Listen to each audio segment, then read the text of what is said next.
어느덧 1월도 이제 한 달도 중반을 지나 이제 후반을 향해 달려가고 있는 것 같습니다.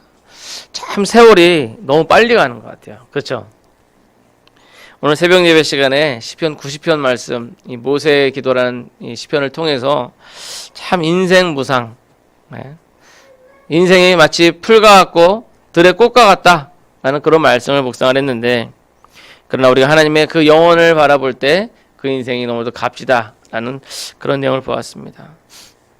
아무튼 그렇게 빨리 지나가는 우리의 인생 가운데 참 여러 가지 많은 일들이 벌어지는데요. 근데 오늘 본문에 보면 이 주인공 다니엘은요, 그 인생이 아주 긴장감 넘치는 그러한 인생을 살았던 사람이에요. 어떻게 보면 이 다니엘은 그런 긴장감 없이 살 수 있는 그런 사람이었어요. 3절 말씀과 4절 말씀을 참고해 보면요, 다니엘은 이스라엘의 왕족 아니면 귀족이었었고요. 그 다음에 아주 부유하게 살았고 또 아름답고 지혜롭고 또 많이 배웠던 그런 소년이었습니다. 근데 그의 나라 이스라엘이 바벨론에게 전쟁에 져가지고 바벨론의 포로로 끌려가게 된 거예요. 패전국의 포로였기 때문에 참 어떻게 보면 비참한 삶을 살게 된 거죠.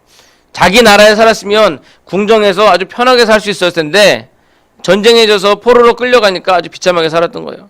근데 그런 다니엘에게 조그만 기회가 왔어요.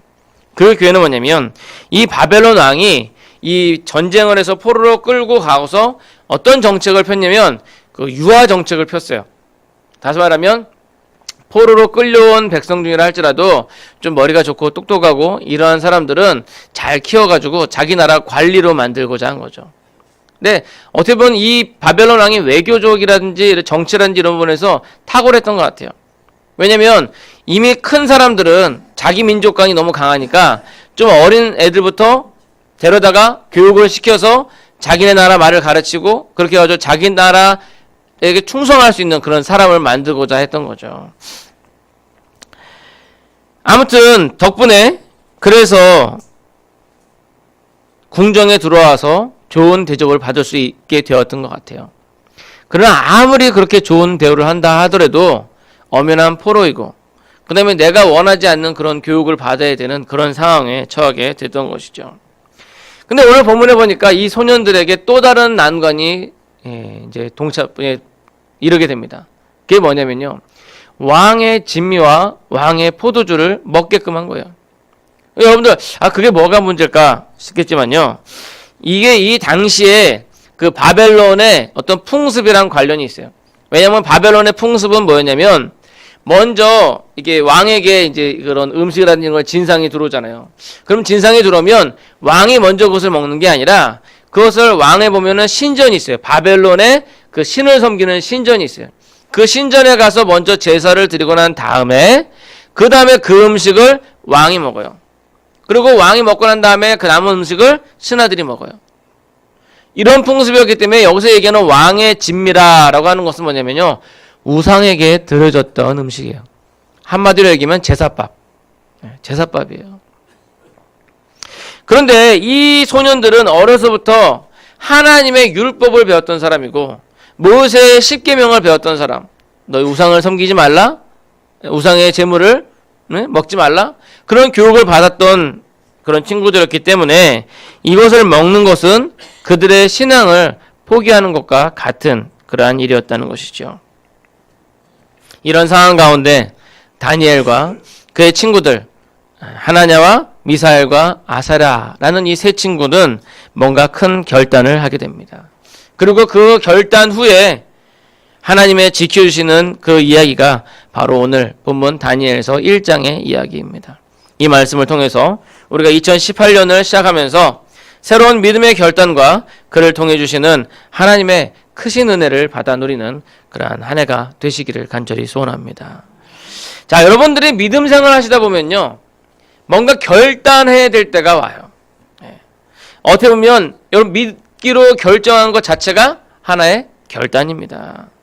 근데 믿음을 결정하게 되면요, 그 후로 그 삶이 바뀌게 되기 때문이에요. 우선적으로 가지고 있던 세계관이 바뀌게 됩니다. 이전에는 이 세계가 저절로 돌아가고 우연히 이것이 생긴 것이다 라고 생각을 했는데, 근데 우연이란 없고 다 하나님의 섭리 가운데, 계획 가운데 되어진 것입니다. 또한 믿음을 갖기 전에는 내가 아주 착하진 않았지만 그래도 내가 법을 지키려고 열심히 했고, 그 다음에 뭐 남들에게 욕 안 먹으려고 열심히 했어요. 나는 그래서 의롭다고 생각을 했어요. 근데 믿음을 갖고 보니까 그런 내가 참으로 세상에 악한 죄인인 거예요. 죽을 죄인인 거예요. 뿐만 아니라 나의 죄를 대신해서 누군가 죽임을 당했다라는 것입니다. 결국 믿음이란 그 사람의 가치관과 세계관과 이 모든 것들, 인생의 라이프 스타일을 바꾸게 되는 그런 결단이라는 거죠. 믿음 자체가. 조금 다른 방법으로 설명드리자면요, 이 믿음이라는 건요, 여러분, 결혼 생활과 같아요. 결혼 생활. 아직 결혼 못 해보신 분이 2명 정도, 3명 정도 있네요. 결혼 못 해보신 분들 모르겠지만, 이 결혼을 하게 되면 이 삶 자체가 바뀝니다. 그전에는 혼자 잠을 자고 혼자 밥을 먹고 혼자 뭔가를 다 하고 혼자 다 했잖아요. 그런데 결혼 이후에는 잠잘 때 누군가 내 옆에 있는 거예요. 그것도 가끔은 발로 또 옆구리를 차기도 하고요. 가끔은 막 코를 골기도 합니다.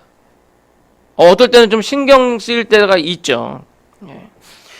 또는 내가 좀 더 자고 싶은데 간섭을 해요. 아침에 깨우고. 제가 그렇다는 건 아닙니다. 오해하지 마시고. 아무튼 결혼 전과 결혼 후가 그 생활이 달라진다는 거죠. 만약 누군가 결혼했음에도 불구하고 결혼 전처럼 난 생활하겠다. 결혼했는데도 결혼 전처럼 난 생활하겠다. 혼자 그냥 마음대로 생활하겠다. 그런다고 하면 그 결혼 생활이 쉽지는 않을 것 같아요. 왜냐하면 결혼이라는 것은 서로에게 대한 책임과 양보가 필요하기 때문이죠. 조금 더 이해하시기 쉬운 예를 들어보면요, 이 믿음이란 임신이에요. 임신. 우리 남자분들은 이해가 좀 힘들 것 같은데, 여러분 삶에 무엇인가 새로운 게 들어오는 거죠.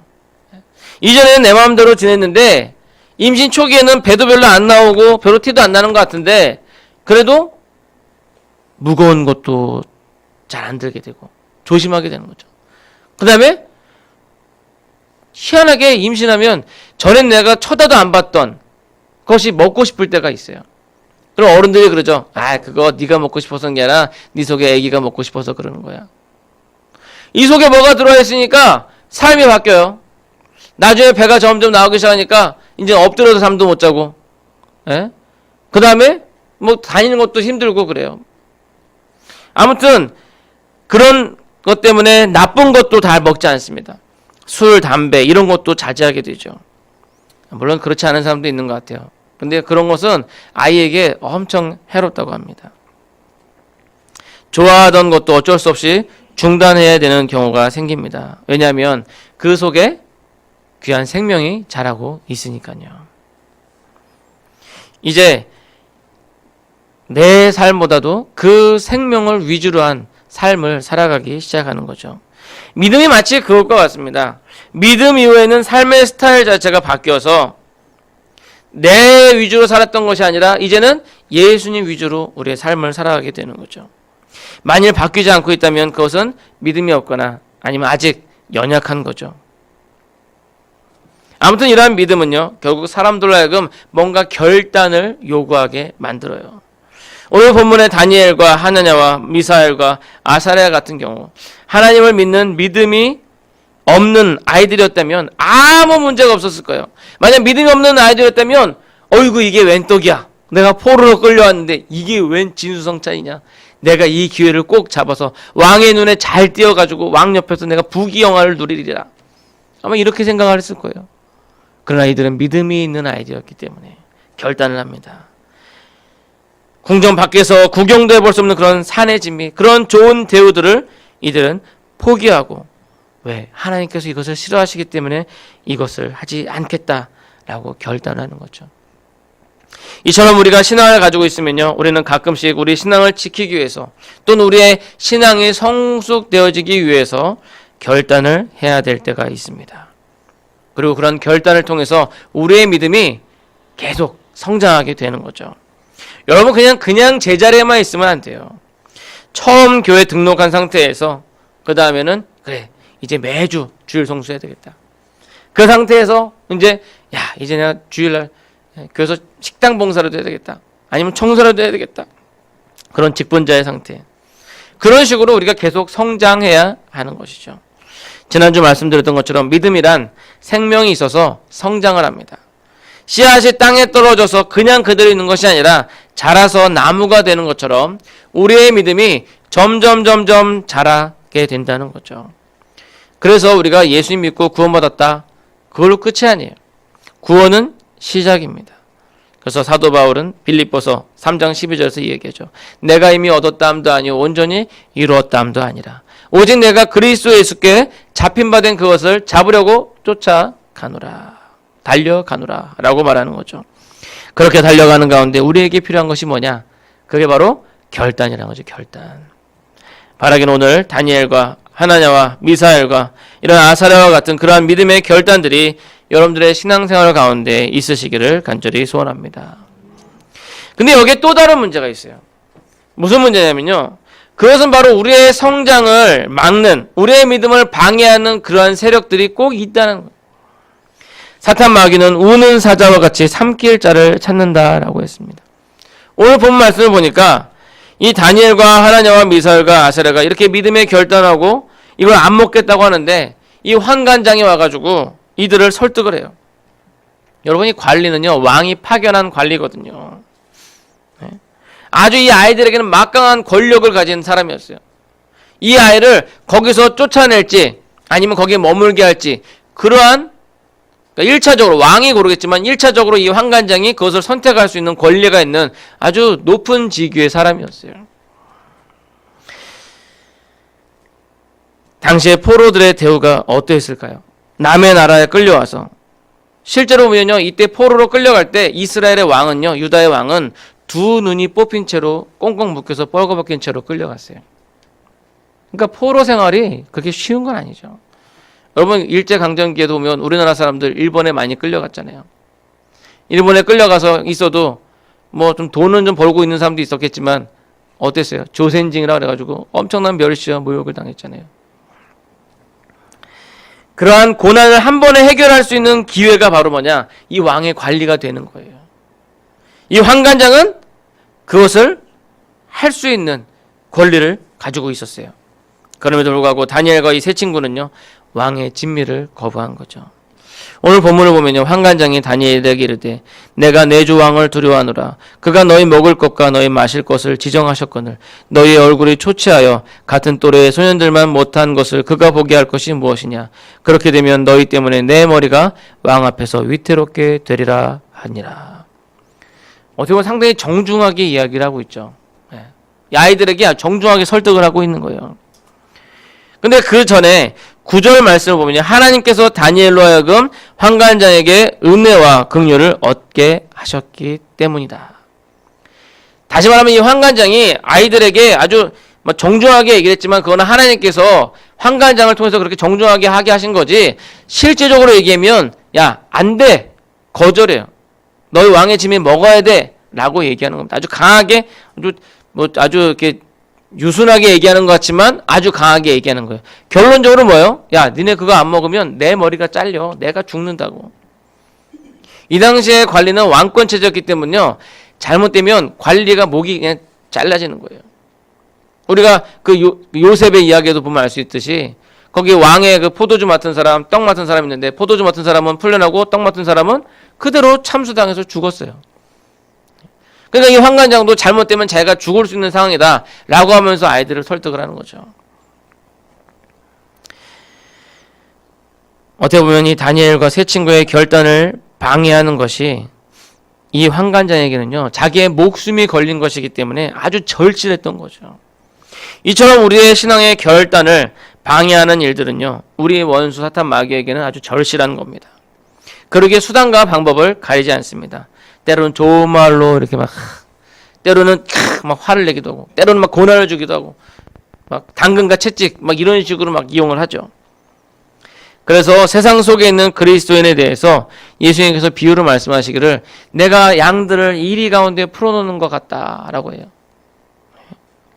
즉 우리 주변에 우리 신앙을 위협하는 수많은 이리들이 지금 침을 질질 흘리고 있다는 거예요. 그것은 가장 가까운 친구의 모습으로, 아니면 우리 가장 가까운 가족의 모습으로, 아니면 가장 믿었던 은사 등등의 누구의 모습으로 다가올 수 있는 것입니다. 아니면 그게 사람의 모습이 아니라 돈, 명예, 인기 또는 재미있는 TV 드라마. 그 예전에는요, 이 TV 드라마 때문에 참 많이 시험들 당했어요. 그때는 이제 저녁 예배였잖아요. 저녁에 한 7시 반쯤 예배인데, 그때 항상 보면 주말 드라마가 또 재밌는 게 해요. 예. 그래가지고 그것 때문에 우리 저 권사님들 이렇게 그것 때문에 예배 시간 늦으시거나 또는 이렇게 빼먹으시거나 그런 분들이 있었어요. 아주 큰 유혹입니다. 예.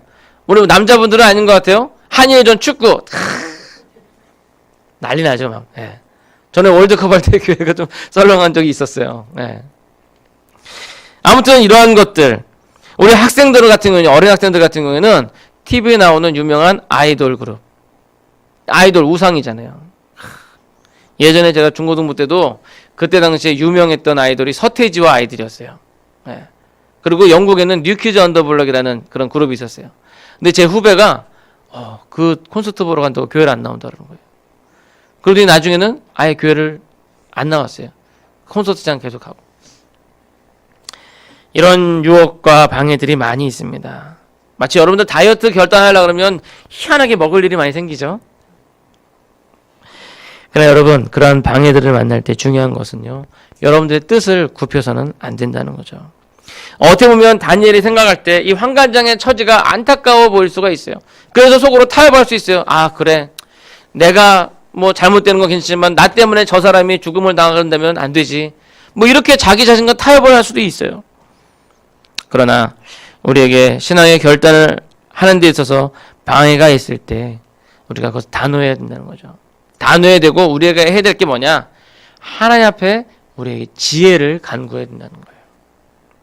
아까 예수님께서 말씀하시기를 내가 양들을 이리 가운데 보내는 것 같다라고 말씀하셨죠. 근데 그 뒤에 나오는 예수님의 그 뒤에 바로 얘기하신 말씀이 뭐냐면요, 그러므로 너희는 뱀같이 지혜롭고 비둘기처럼 순결하라. 다시 말하면 우리가 그런 방해들을 받고 어려움 가운데에서 우리가 지혜를 달라고 하나님 앞에 기도를 하라는 거죠. 이것을 피할 길을 달라고 기도하는 거죠. 즉 문제의 핵심을 파악하게 하는 거죠. 이 다니엘에게 지혜가 생기니까 문제의 핵심을 파악을 했어요. 문제의 핵심이 뭐예요? 자기들이 왕의 진미를 먹어야 되는 이유가 뭐예요? 그걸 먹느냐 마느냐의 문제가 아니었다는 거예요. 문제는 그것이 우상에게 들어줬던 불결한 음식이었다는 것이고, 또 다른 문제는 그것을 먹어야 건강해져서 왕이 소년들을 볼 때 기뻐하게 된다는 거죠. 이상의 문제를 종합해보면 답은 간단해요. 그것을 먹지 않아도 건강하면 오케이라는 거죠. 그러게 소년들은 그 자기들을 감독하고 있는 사람들에게 제안을 하죠. 야, 열흘 동안 우린 채식과 물을 먹고, 다른 애들은 그 진미랑 그 다음에 포도주를 마시고, 그 다음에 우리 얼굴들을 비교해봐라. 정말 그렇게 비교해봤더니 결과적으로 보니까 오히려 이 채식과 물을 먹었던 이 친구들은 정말 그냥 피부가 그냥 기름기가 쫙쫙쫙 하고 그냥 그 건강하고, 오히려 그 왕의 진미 먹었던 애들보다 더 건강하고 더 아름다워졌다는 거예요. 결국 믿음이 승리를 하게 된 것이죠. 근데 여러분, 여기서 어떤 사람은 또 이 성경 말씀을 또 이상하게 인용을 하시는 분이 있어요. 이걸 얘기하면서 그러니까 여러분 채식을 해야 됩니다. 그건 아니에요. 예, 고기 좋아하시는 분들 시험 들지 마십시오. 예, 고기를 먹든 채식을 먹든 우리가 기쁜 마음으로 먹고 하나님께 감사한 마음으로 먹으면 건강하죠. 예. 여기의 본문의 주제는 채식이 좋다는 것이 아니라 하나님을 믿는 사람들이 믿음의 결단을 하고 그것을 통해서 승리하게 되었다는 거죠. 여러분, 이런 믿음의 결단은요, 그 믿음을 한 단계 업그레이드 시키는 그러한 능력이 있습니다. 오늘 본문은 아니지만요, 다니엘서 3장 18절의 말씀 보도록 하겠습니다. 다니엘서 3장 18절 말씀을 보시면, 그렇게 하지 아니하실지라도 왕이여 우리가 왕의 신들을 섬기지도 아니하고 왕이 세우신 금신상에게 절하지도 아니할 줄을 아옵소서. 여러분, 이 본문은요, 다니엘과 같이 신앙의 결단을 했던 하나냐와 미사엘과 아사라의 또 다른 신앙의 결단의 이야기입니다. 이들은 이제 이 바벨론 이름을 바꿔서 사드락과 미삭과 아벳느고라는 이름으로 바뀌어져서 그렇게 되어 있는데 사실은 동일 인물이에요. 그래서 하나냐와 미사엘과 아사라라는 이름 사람들인데 이번에는 왕이 자기의 신상을 만들어 놓고 자기 신상에다 절을 하라는 거예요. 만약에 여기다 절하지 않는 사람은 쇠를 녹이는 풀무불에다가 던져놓겠다는 거죠. 던져서 죽이겠다는 거예요. 다니엘과 함께 신앙의 결단으로 믿음이 업그레이드된 이 세 친구는 단호하게 또한 결단을 하게 됩니다. 그래서 다른 내용은요, 오늘 본문과 유사해요. 그렇게 신앙의 결단을 했고 결국 그들은 풀무불에 던져졌어요. 근데 그들을 풀무불로 던지려고 가까이 갔던 관리들은 불에 타서 죽었는데 오히려 그 풀무불 속에 있던 이 사람들은 죽지 않고 천사의 보호 가운데 멀쩡히 있다는 거예요. 네. 믿음의 결단을 했더니. 그러니까 사실은 내용은 비슷해요. 믿음의 결단으로 승리하였다. 근데 거기에 다른 게 하나 있는 게 뭐냐면 방금 읽은 18절의 말씀이죠. 왕이 이들에게 얘기합니다. 야, 그러지 말고 눈 딱 감고 그냥 한 번만 그냥 딱 절해. 예? 그러면 내가 용서해 줄게. 너네 죽으면 너를 사랑하는데 아깝잖아. 라고 얘기하는 거죠. 그런데 이들의 신앙의 결단은요, 뭐라 그러냐면 우리가 섬기는 하나님께서는 우리를 이 풀무불 가운데서 건져내실 것이다 라는 믿음이. 거기 하나 더 추가. 그러나 그리 아니하실지라도 우리는 금신상에 절하지 않겠다. 이 세 친구는요, 다니엘과 함께 했던 그런 신앙의 결단에서 이제는 순교를 각오하는 신앙의 결단까지 업그레이드가 된 거예요. 성장하게 된 거예요. 아마 처음부터는 이런 결단하지 못했을 거예요. 그러나 이 친구들은 계속적인 신앙의 결단과 하나님의 응답을 체험했고 그로 말미암아 믿음이 성장한 것이죠. 우리 중에 믿음이 강한 사람이 있고요. 또는 약한 사람도 있어요. 이러한 환란이 올 때 단호하게 결단할 수 있는 믿음의 사람이 있고요. 넘어질 수밖에 없는 그런 사람들이 있어요. 그래 여러분 중요한 것은요. 그러한 믿음의 결단들은 우리의 믿음을 성장시켜 준다는 거죠. 여러분 2018년도에는 주일 성수를 하여 한 번도 안 빠지겠습니다. 이러한 결단. 근데 그런 결단했는데 혹시라도 아파서 빠지게 되면 어떡할까? 그럴 때도 우리는 내려놔야 돼요. 우리는 결단하는 거죠. 그리 아니하실지라도 나는 결단하겠다. 이 믿음인 거죠. 지금 결단하고 안 된다 하더라도 또 결단하고 한 번 쓰러지고 또 쓰러져도 다시 일어나서 결단하는 것입니다.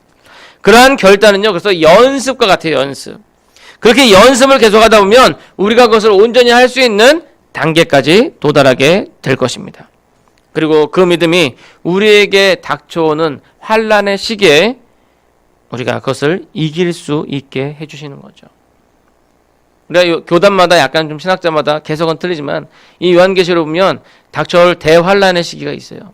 예수님께서 오시기 전에 대환란의 시기가 있다는 거죠. 지금 우리가 믿음의 연습을 통해서 연단하지 못하면요. 그러한 환란이 우리에게 올 때 우리는 넘어질 수밖에 없습니다.